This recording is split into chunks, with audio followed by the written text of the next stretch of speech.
mother carried me for 9 months. Then she carried me for 6, 7 more years. She still looks after me and she might. Today speaks to you about my mother, Sarah Anthony, Sutton, Diane, and all mothers like my mother.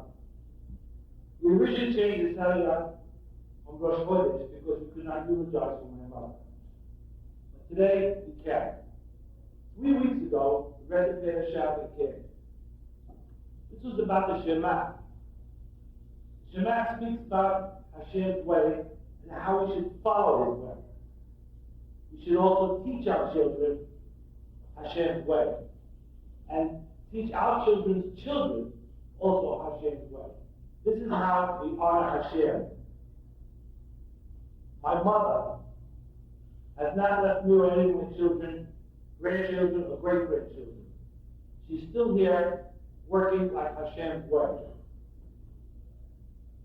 Her thoughts are in our heart, and she did not leave us. She taught us her outlook on life. Her presence is still there, especially when we do things that follow her teaching. She gets the credit. Mothers, like all mothers, have a mission in life, and it's bringing up their children. Doing it Hashem's way, charitable, hands-in, humble, humility, visiting the sick, and especially helping the poor people. My mother taught us, and all her children and her grandchildren that way. The testimony of that is through her family work. They are active children in the Court of League. Hatzalah, we volunteers. First aid, we volunteers. EMTs, rabbis, classrooms, buildings, donations to charities, Sefer Torah, including some anonymous donations made by various grandchildren. Her unselfishness. A home on East 4th Street was the pride and joy of her. All the family functions were there, including 7 of our grandchildren, engagement parties, and others. When my mother heard that her children had a financial problem, she immediately sold her home and gave the money to her children. She moved to the apartment and never complained. She sacrificed. Going back to when we were small children, my mother worked day shift and night shift at Times Square. And even on Saturday night after Shabbat was over, they picked her up. She sacrificed her time so we could have an extra comfort. We were one of the families to have a TV set on our block, and my mother and Papa would invite 25 to 35 people to her apartment to watch Milton Berger on Tuesday night. First thing she did was serve everybody that walked into that door. She opened the house to all. After 10 families from New Orleans that spent Rosh Hashanah at their home over 15 years ago. They lived it. Mom grew up a hard way. Being the eldest child amongst her 9 brothers and 3 sisters, the Anthony family. She also helped raise them and even took one of her 6 brothers to live in a home over 1 year. She gave them the love that they needed, especially after their mother, Rachel, and their father, Morris, passed away. She was a central holding place for the Anthony family, even until she recently passed away. My mother came to strangers. 2 young boys came over from a plane with us, from Israel, my father, on the same flight. They had nowhere to stay. My mom and pop took them in. My mother got both of them jobs with me. They both got married here in America, had children. Until today, the children call my mother Grandma Sarah. She prided herself in knitting sweaters and blankets for all of her grandchildren and great-grandchildren. Once she heard someone was pregnant, she started knitting. She made it a business to go to every grandchildren and great-grandchildren's graduation. Mom's courage and bravery was very evident. Once she knew she had a sickness, she would call one of her children and make them call the doctor and make an appointment for the immediate operation. She was a fighter and never left any stone unturned until she got the job done. The last weeks, as they opened them there were over 50 recent pledges and payments that were made. Almost any appeal that was sent to her was there with a donation.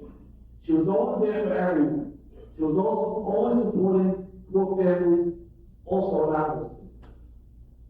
My routine on a Saturday was to have 2 breakfasts and nachos with my children and my Aunt Sarah, and then go to my mom to Jewish.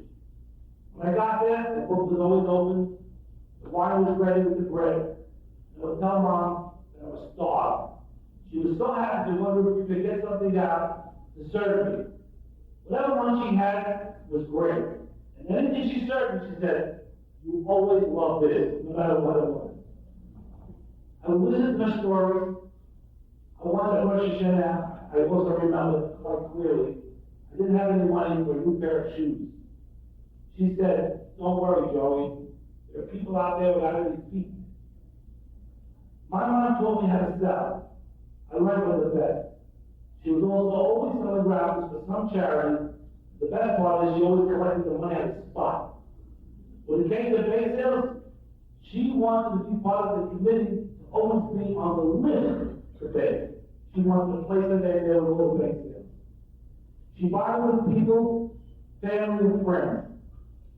Ask her how she spoke, ask her how she spoke with the nieces and nephews, Sid and Louie Bradley, Laura Pesh, Jackie Bennett, Sandy Bradley, and the French Judy Brown. How my Aunt Alice spoke to me, if she was a long life, but the best creative maker my mother was. And my Aunt Alice was a professional creative maker. In Florida, when she took an apartment in the Olympus, the first thing she asked me is, "Where is the shul so I can go bake something for them and give a donation?" They had to make it a code. When my mom found out she had family in Israel, it was within 6 months that the top hairstyle, Uncle Moshe, was cutting hair in our living room. Soon after his whole family was in America, they finally opened up the store in New Jersey. She was always trying to help people. She was always worried about everyone else, even though she was gravely ill. Rabbi Dwight always speaks about the wives. Today I spoke about mothers and grandmothers. So let's all think of where our mothers and grandmothers are. Please spend time with them and with your children. Kiss them and hug them with your children. And let your children learn what they really are. It's not an errand, it's something you should want to do. My last one time with my mother was when I took her to lunch with her friend Judy Brown. We went to Crawford. She couldn't stop talking about it. And the only other people she spoke with met at that little cafe. Well, the smoked salmon that she had with me for lunch after a doctor's appointment in the city. Then she said when she went to the hospital, "You have to sneak me some of the smoked salmon. I just want to taste it." This is what she wanted to be happy. Little things.